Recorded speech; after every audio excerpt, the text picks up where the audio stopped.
Myself, Dr. Mamta Sharma, Associate Professor Political Science, Government College, बैरोड। विद्यार्थियों, आप सभी को विदित है कि हम कॉन्टेक्चुअलिस्ट को समझ रहे हैं। पूर्व के वीडियोस में हमने हॉब्स एंड लॉक को समझा था क्योंकि वो दोनों कॉन्टेक्चुअलिस्ट है। आज हम थर्ड जो कॉन्टेक्चुअलिस्ट है रूसो, उसके बारे में समझेंगे। रूसो भी एक कॉन्टेक्चुअलिस्ट है और जैसा कि पूर्व के वीडियो में भी हमने बताया था कि इन थिंकर्स के विचारों के ऊपर उस समय की परिस्थितियों और काल का इम्पैक्ट बहुत ज़्यादा है। रूसो भी उनमें से ही एक है।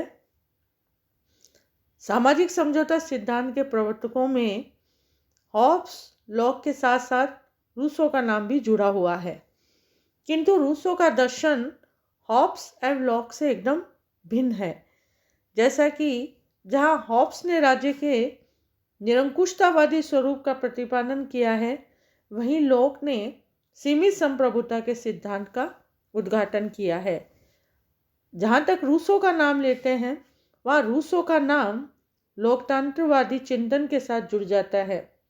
उनके विचारों का भी ये प्रभाव था कि फ्रांस में क्रांतिकारियों की प्रेरणा उन्हें मिली और फ्रेंच क्रांति के साथ रूसो का नाम जुड़ा हुआ माना जाता है। रूसो की रचनाओं में हम सोशल कॉन्टेक्स्ट सबसे महत्वपूर्ण रचना है और इस ग्रंथ में उनके समस्त राजनीति विचारों का उसमें निचोड़ है और इसी ग्रंथ में वह सामान्य इच्छा के सिद्धांत का भी प्रतिपादन करता है। वस्तुतः रूसो के राजनीति चिंतन में व्यक्तिवाद, समाजवाद, निरंकुशतावाद और लोकतंत्र संबंधी विचार एक साथ दिखाई देते हैं। रूसो की रचनाओं के अंतर्गत हम देखेंगे कि रूसो ने जिस समय अपने इन रचनाओं का विवेचन किया था, उसके अंतर्गत हमने बहुत सारी रचनाएं इसके अंतर्गत हमें देखने को मिली, जिसके अंतर्गत number 1 discourses on the moral effects of the arts and sciences. इसके अंतर्गत रूसो ने बताया है कि विज्ञान और कला ने मनुष्य की अवनति में क्या योगदान दिया। सेकेंडली, इनकी रचनाओं की अपन बात करते हैं, discourses on the origin of inequality. इसके अंतर्गत रूसो ने बताया कि समाज में विषमताएं कैसे पैदा हुई। Thirdly, we talks about the economic politico. इसके अंतर्गत रूसो ने, यह रूसो द्वारा लिखित एक ऐसा लेख है जिसका संपादन विश्वकोश में प्रकाशित हुआ। फोर्थली, उनकी बुक है सोशल कॉन्टेक्ट। इसके अंतर्गत इन्होंने राजदर्शन संबंधी गंभीर विचारों का विवेचन किया। Fifthly, letters de la Montagne. इस ग्रंथ के अंतर्गत भी इसी तरह द स्माइल, जिसे द इमाइल कहते हैं, इसमें शिक्षा संबंधी प्रगतिशील विचारों का उल्लेख है। And lastly, confessions. ये रूसो की इम्पॉर्टेंट रचनाएं हैं जिसके माध्यम से रूसो ने अपने विचारों का प्रतिपादन किया। जैसा कि मैंने पूर्व में बताया था कि प्रत्येक थिंकर पर उनकी परिस्थितियों का इम्पैक्ट पड़ता है। यहाँ पे हम देखेंगे द इन्फ्लुएंस ऑन रूसोस थॉट, कि रूसो के विचारों पर किन का प्रभाव अधिक रहा। रूसो की विचारधारा पर उसके युग की परिस्थितियों तथा अनेक राजनीति दार्शनिकों का प्रभाव दिखाई देता है। इसको हमने निम्न तरह से बताने का प्रयास किया है। नंबर 1, रूसो के विचारों पर जॉन लॉक और प्लेटो का स्पष्ट प्रभाव है। इस संबंध में बार्कर ने लिखा है कि रूसो ने आरंभ तो अवश्य ही लॉक से किया है, पर लौट कर वह प्लेटो के रिपब्लिक तक पहुंच जाता है और फिर वह आगे बढ़कर हीगल की पृष्ठभूमि तैयार कर देता है। सेकेंडली, अपने प्रसिद्ध ग्रंथ सोशल कॉन्ट्रैक्ट की रचना करते समय रूसो पर हॉब्स और लॉक के विचारों का गहरा प्रभाव पड़ा है। हॉब्स के प्रभाव के कारण रूसो के विचार तीव्र व्यक्तिवादी प्रतीत होते हैं और अंत में वह निरंकुशतावाद का भी समर्थन कर बैठता है तथा लॉक के प्रभाव के कारण ही वह लोकतंत्र का समर्थक है तथा राज्य की स्थापना का आधार सहमति मानने लग जाता है। थर्डली, जिनेवा के वातावरण से भी रूसो प्रभावित हुआ, इसलिए उनके राजनीतिक चिंतन विचार स्थानिक है और वो छोटे नगर राज्यों के पक्ष में था। इस तरह से हम देखेंगे कि रूसो के विचारों पर उस समय की तत्कालीन परिस्थितियों का बहुत अधिक प्रभाव पड़ा। तत्पश्चात हम देखेंगे main political ideas of Rousseau कि रूसो के राजनीतिक विचार क्या क्या है। यद्यपि हमने हॉब्स और लॉक की तरह रूसो भी समाज और राज्य की उत्पत्ति के संबंध में सामाजिक समझौता सिद्धांत का समर्थक है, तथापि उसका उद्देश्य उसकी तरह व्यक्तिवाद और प्राकृतिक अधिकारों का समर्थन करना मात्र ही नहीं था। इनके विपरीत रूसो समाज के नैतिक पतन के प्रति अत्यधिक चिंतित था और चाहता था कि इस अभिशाप से मुक्त होकर मनुष्य का जीवन पुनः नैतिक दृष्टि से उच्च हो जाए। अतः वह समाज और राज्य का आदर्शवादी दृष्टिकोण से विवेचना करता है और इसी आधार पर वह मानव स्वभाव और प्राकृतिक अवस्था का भी वर्णन करता है। रूसो ने अपनी पुस्तक द सोशल कॉन्ट्रैक्ट में समझौता सिद्धांत का विस्तार से प्रतिपादन किया है और जिसके अंतर्गत रूसो के विचार निम्न हैं। सबसे पहले रूसोस थ्योरी ऑन सोशल कॉन्ट्रैक्ट, इसके अंतर्गत हम ह्यूमन नेचर की बात करेंगे। रूसो की रचनाओं में मनुष्य का चित्रण एक ऐसे तनावग्रस्त व्यक्ति के रूप में है जिसका तनाव रहित अतीत एवं तनाव मुक्त भविष्य का निर्माण करने की प्रेरणा देता है। इस तनावग्रस्त व्यक्ति की दो वृत्तियां हैं, सेल्फ लव एंड सिंपैथी, स्वार्थ और परमार्थ, जो आपसी कश्मकश में रहती है। इस तनाव में एक ऐसी चेतना का जन्म होता है। अतः रूसो के अनुसार चेतना एक नेत्रहीन इच्छा है जो शुभ कर्म करना तो चाहती है परंतु यह नहीं जानती कि शुभ कर्म क्या है। अतः रूसो की प्राकृतिक अवस्था में मनुष्य को स्वाभाविक रूप से अच्छा, सुखी, चिंता रहित, स्वस्थ और एकांत प्रिय समझता था। इस विषय में रूसो का विचार हॉब्स और लॉक से कुछ भिन्न है। हॉब्स का कहना है कि प्राकृतिक दशा में रहने वाला मनुष्य न केवल क्रूर था बल्कि दूसरी ओर लॉक के मनुष्य का प्राकृतिक नियम और ईश्वरीय नियम से अनुशासित होने वाला माना गया है। Secondly, state of nature. Rousseau के अनुसार प्राकृतिक अवस्था में मनुष्य प्रकृति की गोद में रहता था। उसका जीवन पशुओं जैसा एकाकी था। वह अपना जीवन वनों में विचरण करके बिताता था। किसी व्यक्ति को न कोई घर था न उसकी कोई संपत्ति थी। अतः मनुष्य अपनी प्रकृति की सादगी और परमार्थ की भावना के साथ सादगी से रहता था। अतः रूसो के अनुसार प्राकृतिक मनुष्य एकाकी, स्वतंत्र, नैतिक अनैतिक भावनाओं से युक्त, निस्वार्थ, संपत्ति और परिवार से रहित, आदिम स्वर्णयुग की दशा में रहता था। प्राकृतिक अवस्था में व्यक्ति के लिए रूसो एक नोबल सेवियर शब्द का इसके अंतर्गत प्रयोग किया गया है कि वह एक आदर्श बब्बर था। अतः प्राकृतिक अवस्था में व्यक्ति एक अज्ञानी बालक की भांति सादगी और परम सुख का जीवन व्यतीत करता था। Thirdly, causes of the social contract. समझौते के क्या कारण थे? चूँकि प्राकृतिक अवस्था आदर्श अवस्था थी जहाँ मनुष्य एक निर्दोष और मासूम निर्मल पक्षी की तरह प्राकृतिक सौंदर्य का आनंद लेता हुआ स्वच्छंदतापूर्ण विहार करता था और एक मस्त जीवन व्यतीत करता था। लेकिन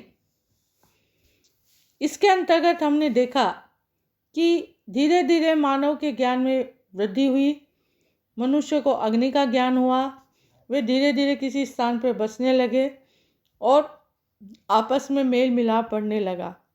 इसी के अंतर्गत जब संपत्ति संबंधी सर्व मानव समाज में पैदा हो गया और सुख शांति, स्वाभाविक समानता, स्वतंत्रता समाप्त हो गई और दास प्रथा जैसी बुराइयां उत्पन्न हुई, उस समय व्यक्तिगत संपत्ति ने प्राकृतिक अवस्था की शांति भंग करके एक ऐसे सभ्य कहे जाने वाले समाज को जन्म दिया जिसमें मनुष्य की सादगी, ईमानदारी, समानता और इन सबको से अलग कर दिया।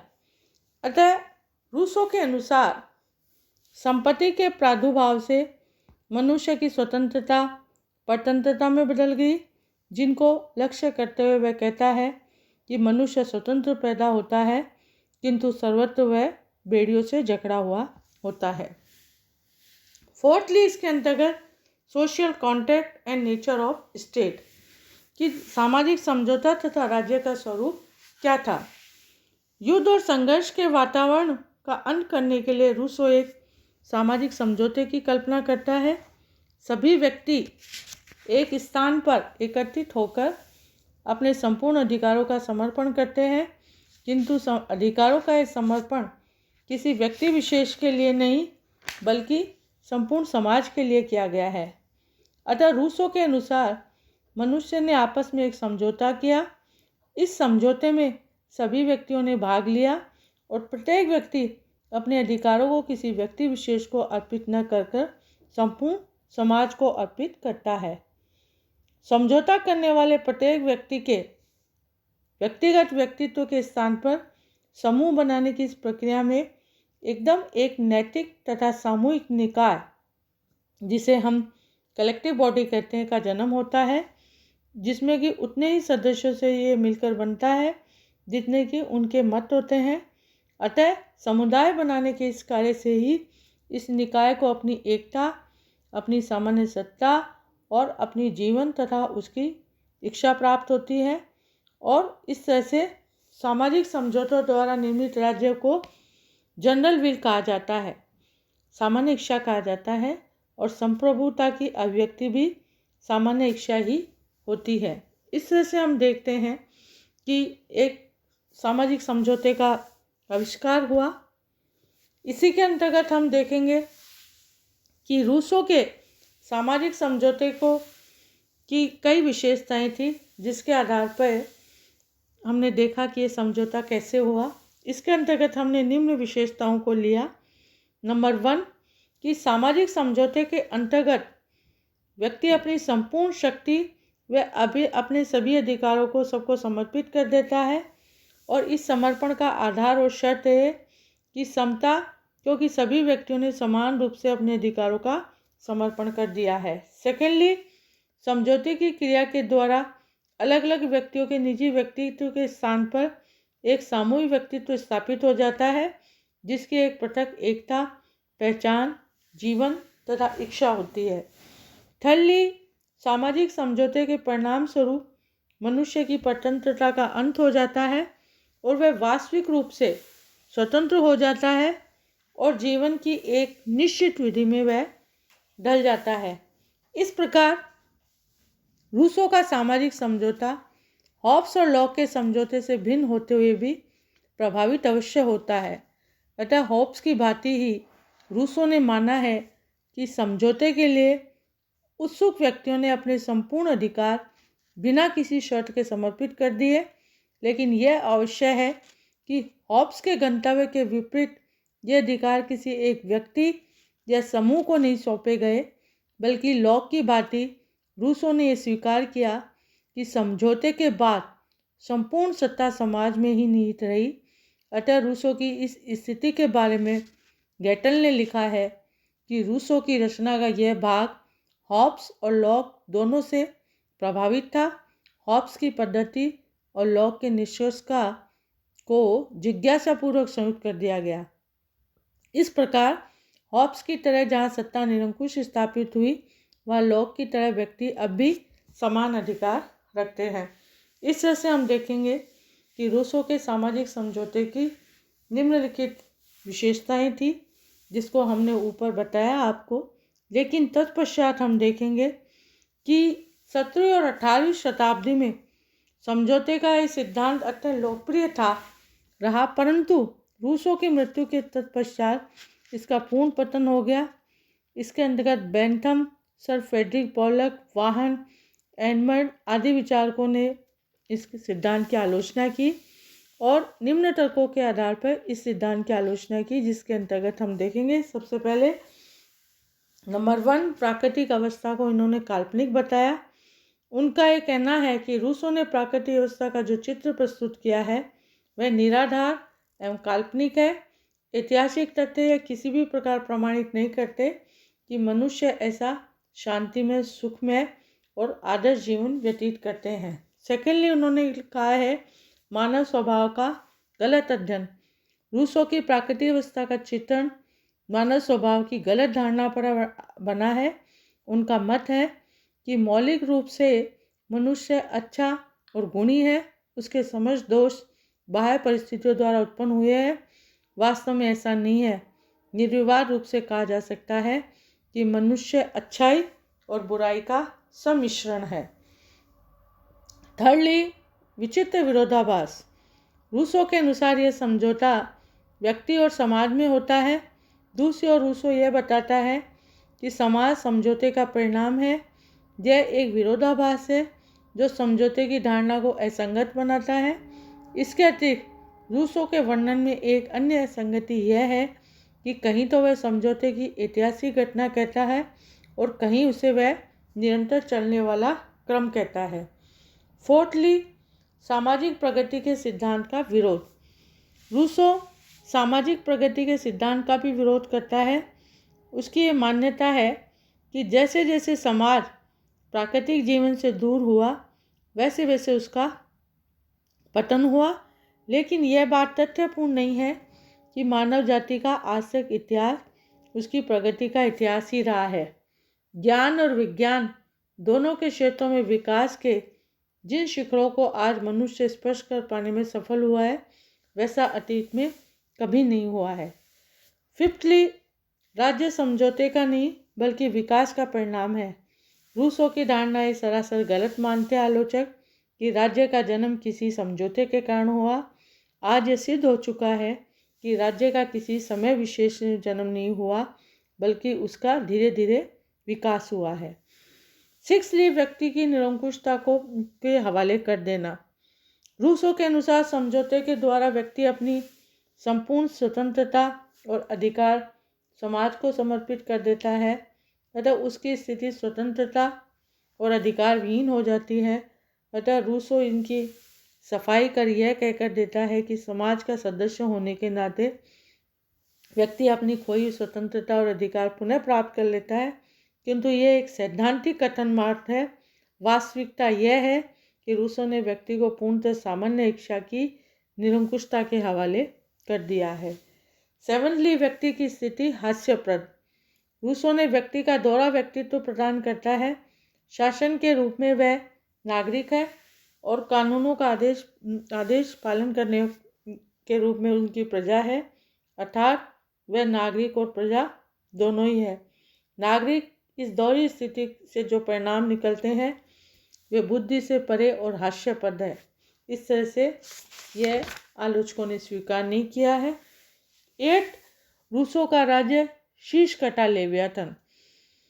आलोचकों का मानना है कि रूसो राज्य व समाज में किसी प्रकार का अंतर नहीं करता। फलतः रूसो का राज्य एक सर्वाधिकारवादी राज्य बन जाता है, जिसे आलोचकों ने शीर्षविहीन लेवियाथन कहा है।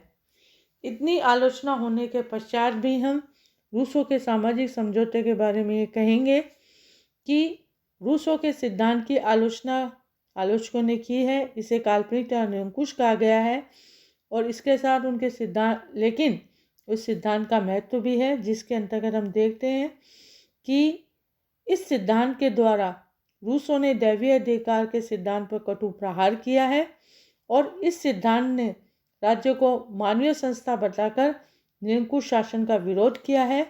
और इस रूसों के इस सिद्धांत ने इस बात पर बल दिया है कि राज्य और शासन का आधार जन सहमति रहा है और इसने लोकप्रिय संप्रभुता को सुदृढ़ बनाया है। इस तरह से हम देखेंगे कि रूसों के सामाजिक समझौता सिद्धांत किस तरह से इसका ओरिजिन हुआ, किस तरह से सामाजिक समझौते में ह्यूमन नेचर और प्राकृतिक अवस्था क्या थी, क्या इसके सिद्धांत की विशेषताएं थी और आलोचकों ने इसको क्यों स्वीकार नहीं किया। आज के वीडियो में हम रूसों के इसी सिद्धांत का यहीं तक प्रतिपादन करेंगे। नेक्स्ट वीडियो में हम रूसोस थ्योरी ऑफ जनरल विल को लेंगे। थैंक यू, धन्यवाद।